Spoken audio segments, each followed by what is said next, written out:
Victime des changements climatiques, l'Afrique va adopter une position commune à la 23e conférence des partis prévue en novembre prochain. À un mois de la COP23, le gouvernement congolais a réuni à Brazzaville les experts, ministres de l'Environnement et des Finances, des communautés économiques et des États de l'Afrique centrale et de l'Est. Que les experts présentent à la conférence des ministres un document ayant été partagé par tous pour que nous arrivions à un consensus et que nous puissions aller au niveau de la COP23 à Bonn avec des propos qui vont dans le même sens, pour ne pas dire parler d'une seule voix.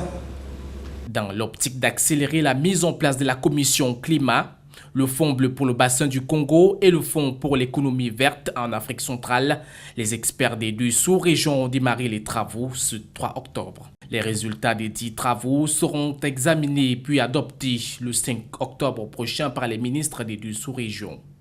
Au cours de la cérémonie d'ouverture de ce mardi, le représentant du secrétaire général de la CIAC a encouragé la mise sur pied de la commission climat du bassin du Congo. Nous devons passer aux actions.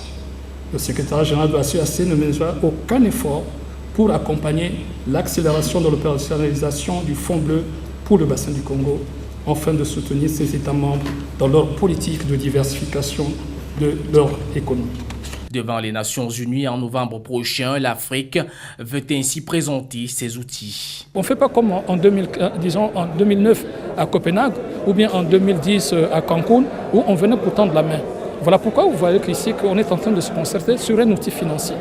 Parce que jusque-là, on parlait, mais on n'avait pas un autre outil financier. Donc là, on a un outil financier de coopération entre deux communautés économiques. Outre les membres du gouvernement, prennent également part à cette rencontre de Brazzaville les partenaires au développement qui appuient le gouvernement congolais.